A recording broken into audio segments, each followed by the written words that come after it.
Why hello and welcome to Tito The Troddler, and this is my little walk in the Lake District. I parked up at the old Dungeon Gill and we're off up a mountain called Little Stand, and I've got a bit of exciting news for you which I can't wait to tell you, but welcome along for the ride. This should be a good one.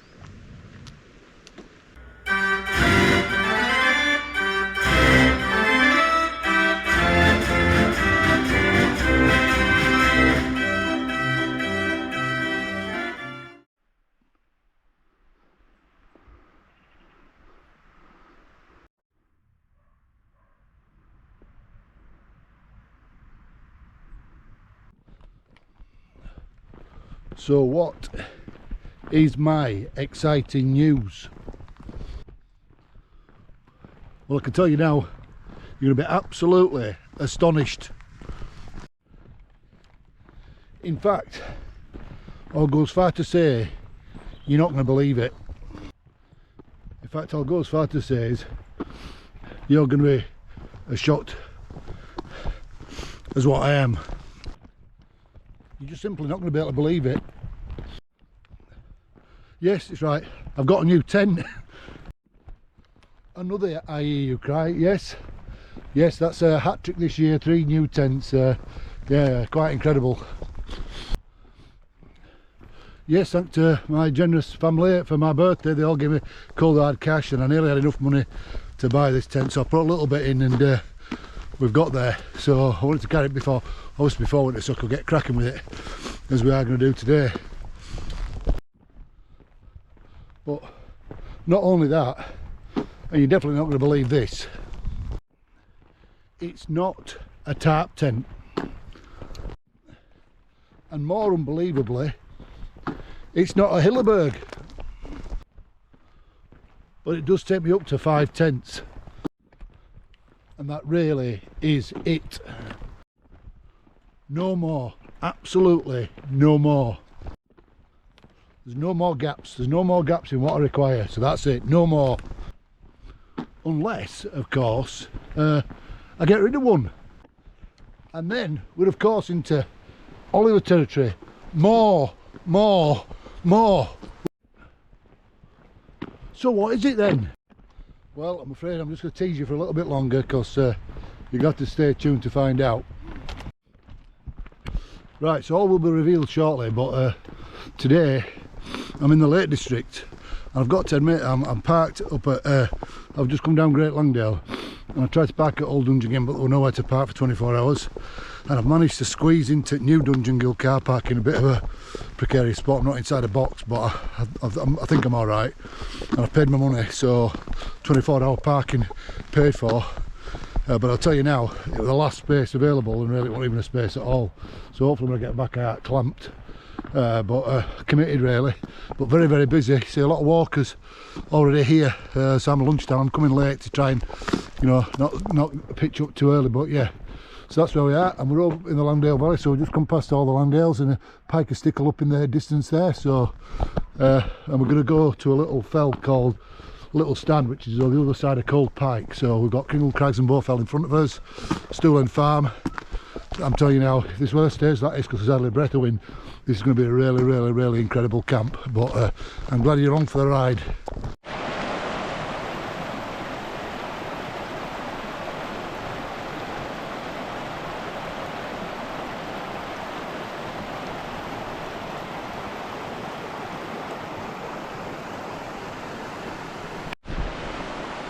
Oh, started to climb down, and it's coming hard with this pack on my back.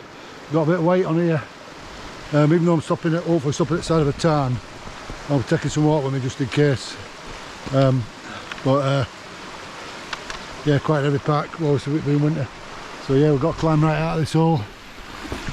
So we've got quite a bit of climbing to do. So, but I'm just going nice and steady. We're not rushing, we're in good time, I think. As long as I can get pitched up for like sort of 3:30, 4 o'clock, I'll be happy. As long as I get it pitched up before dark, that's all we're trying to do. But yeah, it's really just one big pull up here. Got to climb all the way up to Great Knot, and it sort of takes us to a bit of a pass, and then we just climb a little bit higher, and then sort of go back on ourselves towards a Little Stand and go around Pike of Blisco, and then we should be right. So just keep pulling on, keep knocking a bit off. Oh gosh, what a pull up there. Up near Red Tarn now, I'll be sitting over there. Oh, what a right pull with that. So, most of the climb done now. Got just to get up to Grey Knots, which is still a little bit of climbing to do. That's where we're going up there.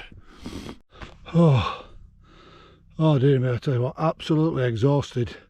And I'm really nearly running out of light here. And I've finally got to the summit of where we are tonight. Oh, battery's playing up and all right. So a quick look around. So we've got Scarfell and Scarfell Pike in distance. They're coming round. I'm not sure if that's Pike'll Stickle or not. I'm going to have to get my bearings heavy, but there's an incredible view from top of here all the way around Lake District. So there's a little tarn behind me here, so that's where I'm going to get pitched up now. I've left it a bit late. I should give myself more time. I'm not going to get my drone up, which means I've carried it all the way up for no apparent reason unless I can get it up in the morning. But getting pitched up is the most important thing now, and I'll try and show you around new tent because it's going to be cold tonight. So I need to get out of this wet gear or damp gear, and I need to get my night clothes on, and I need to get hugged down in my tent for a little while, maybe just have an hour in sleeping bag and warm up again. But all good stuff. Oh, we're all pitched up. I'm going to start warmed up a little bit now, thank goodness. We're absolutely knackered. It's 4:30. Feels like it's about 7 o'clock. But bear with me 1 second. Let's turn the light on. There we go. So yeah, so we're going to go outside and show you the tent very quickly, and then I'm going to get a brew. And I'm aching for a brew. And then once we've had a brew, I'm going to get something on to eat, and then we'll take it from there. I think that I'm sharing a fell for the first time ever, and this is the problem with the Lake District. There's just a lot more chance here not getting it to yourself, but you can tell that real McCoy, these two guys, you'd have to be real McCoy to come out this way. That were a tough climbing with that, but yeah, I've really enjoyed it anyhow. So I'm glad I've got pitched up. So I'll give you a quick shufted on, and I'm going to go and see my neighbours. Meet you soon. So here it is, folks, the Terra Nova Laser Compact AS all season. So couldn't resist it. Needed a one-person tent that were lightweight, and it's got to be 4 seasons. So I think obviously I've got a Scout one, and that I probably would have done for winter, but just wanted something that might hold out a little bit more. It's got a lot more peg points and all the rest of it, but I don't know, it's similar in design to Scarp.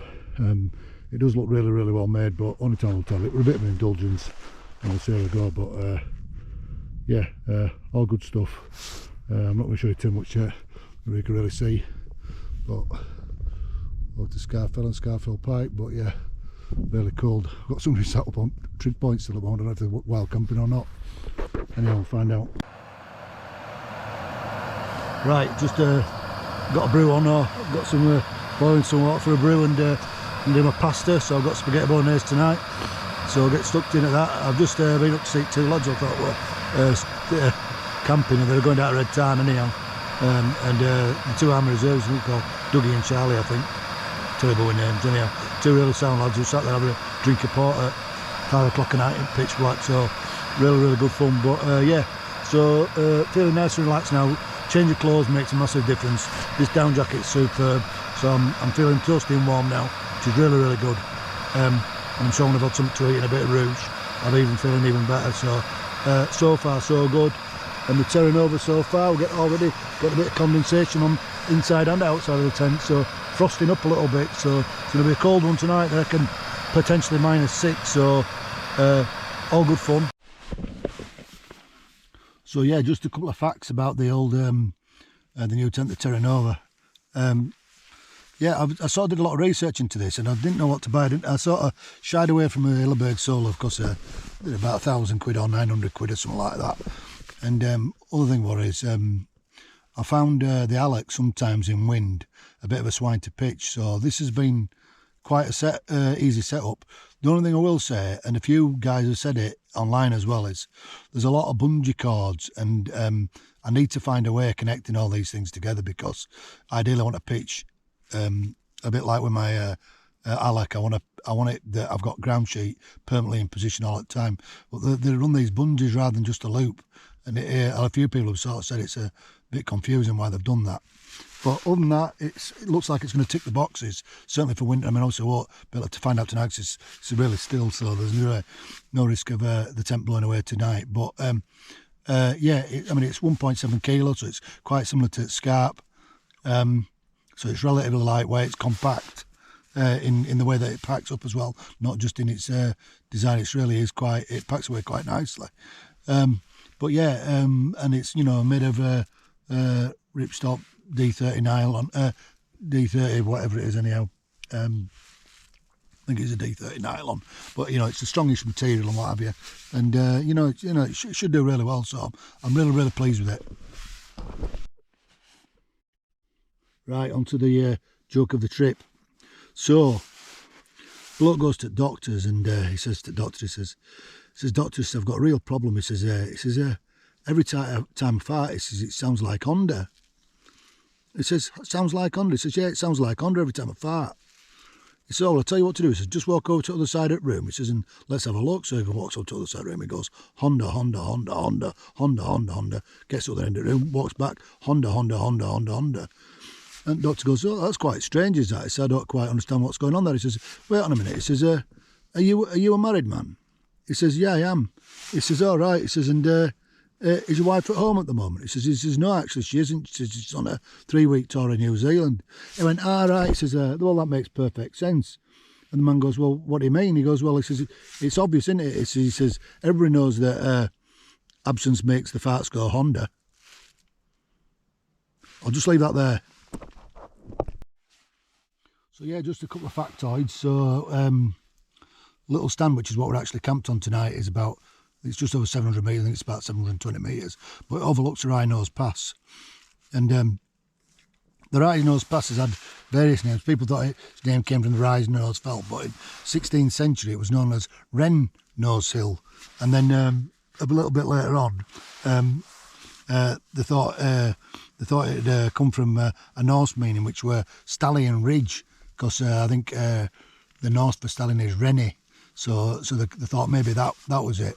So there's been all sorts bandied about, but another suggestion is that it was known as the Pass of the Raven, Rain Ness, or Twisted Headland. So it's had a number of years, but I've got to say the Wry Nose Pass is quite a precarious riding a car, but and also very, very worthwhile riding a car. Just make sure you pick your day.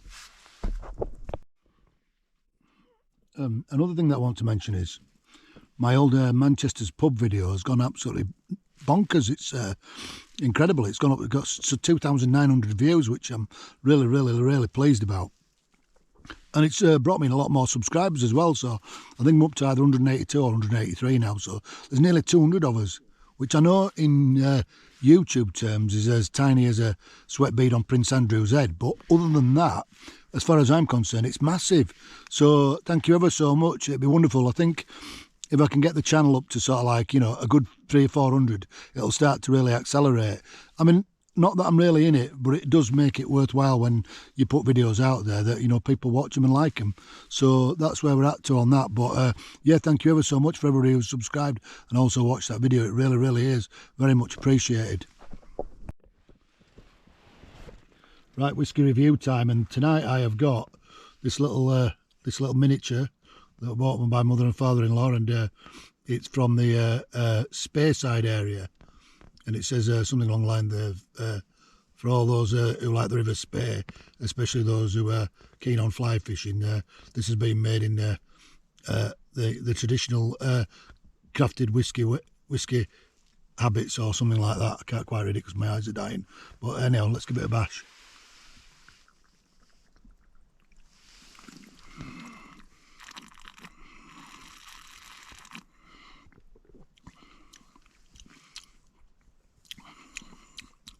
Pleasant enough, not particularly my bag. It's a bit unpeated, so it's a little bit Glenfiddicky, but nonetheless I will persevere and shift it all anyhow, you know, out of decency.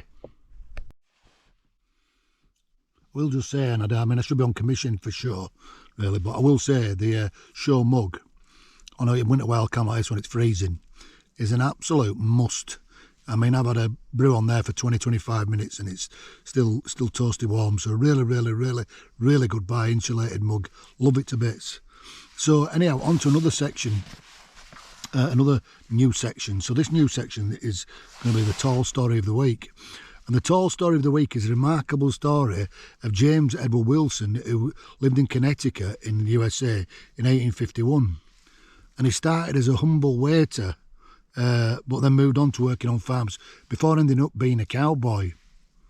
And he became famous for developing some clothes which was made out of paper pulp and also waterproofing lanolin lotion. The idea would have been that it were lightweight and waterproof when being used on the plains. And the fabric he developed could be dyed to any colour. And it nearly made James a rich man. But unfortunately, he couldn't keep his nose clean. And he kept getting done for rustling. It's a tragic yet wonderful affair, and one I'm sure that will last long in the memory. Please tune in for more tall stories. Right, fantastic camp last night, really enjoyed it. I've been playing with my GoPro batteries, so I don't know whether this is going to work or not, but it's about 7:30 now, so I'm going to get packed up soon and get back down. But yeah, fantastic camp, really enjoyed it. Definitely come here again. Right, so we're all packed up now. See, as always, leave no trace. But I'll tell you one thing, I'm glad I brought some water up with me, because I've been trying to break through ice there. But don't know if you can see Scarfells in the distance there in the clouds still. Yep, so I can get back down now. Should take me about, I don't know, 2.5 to 3 hours. It'll be easier than coming up, that's for sure. But still a fair trek in. So yeah. What a stunning place this is. What a view from this little fell looking. Whoa, just wandering over to foot passage to go back down, and there's already people going up Kringle Crag, so it's not been a bad little jaunt over in all fairness. So yeah, just probably got about, I don't know, 400 or 500 metres to hit the path, and then it should be straight down from there on in. So all good stuff. Quick look over at Pike of Blisco, red tarnic bottom there, and got over at Langdale's there. So in the mist. It's cool, a bit biting is this. All I can say is it's a good job I'm not scared of livestock, because if you are, you'd be a bit struggling here. Let's see how we get on.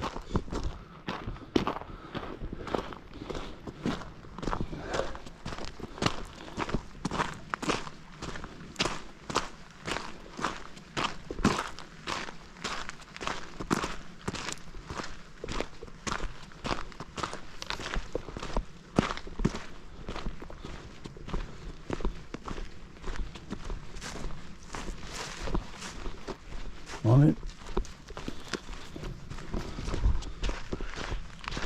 Not so bad.